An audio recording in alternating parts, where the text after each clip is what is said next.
certainly unexpected by us. Seems a bit, abrupt in nature. Novo tends to be very steady in their approach, but they also take, a long-term approach to things. So maybe they think, Jorgensen can't kind of steer the ship in light of the challenges that they're facing and that they're due to face as well.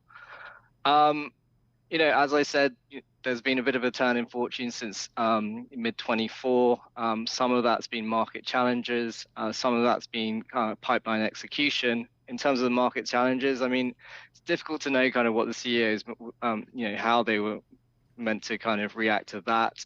So, you saw US policy pressures, and then you also saw headwinds from GLP-1 compounding.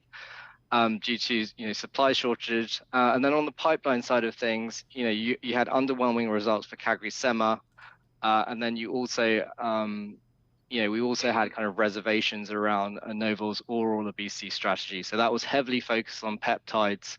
They've done a series of deals recently which are now focused on oral small molecules. So that suggests that perhaps not investing sooner in that space was perhaps an oversight. And I think, the move today or the decision today, really reaffirms kind of perceptions that, while Novo had the first mover advantage in obesity, they certainly have lost ground to Eli Lilly now, which looks like it has a stronger obesity offering out of the two players. What's interesting to me is how he will continue as CEO for a period to support a smooth transition to a new leadership. Quote, I mean, Novo has only had 3 CEOs. How will this affect sentiment? I mean, are people more optimistic and reinvigorated that, yes, maybe we can finally have a turning point? Or are they, you think, feeling a little bit more pessimistic because it sounds like they really have a good culture? Yeah, I mean, that's the thing, right? I said that the timing seemed a bit odd. Novo is obviously, you're expecting an uptick in GLP-1 in the second half of the year as you see easing headwinds from compounding. So, I think the timing's a bit weird. The last time they changed their CEO, they announced a successor at the same time. That was Jorgensen. So the switch between Sørensen and Jorgensen.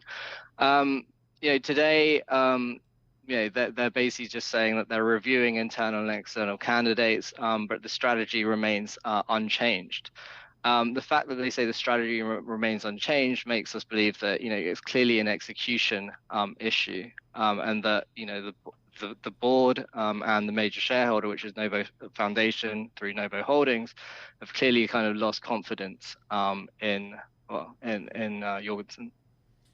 So talk to us about the just kind of what we're seeing in that weight loss drug market generally. Where are we in its development? And how's it kind of shaking out in terms of leaders in that marketplace? Yeah, so I think Lilly now is the clear leader. It's got the better portfolio. It's got the more effective drug out there. What's going to be key going forward now is there's going to be a lot of focus on oral GLP-1s. So these fall into 2 categories. One, peptide, which is a large molecule, and then you've got the small molecule such as orforglipron. We think that orforglipron, which is Lilly's asset, that's clearly got the better profile when comparing that to Novo Nordisk oral semaglutide.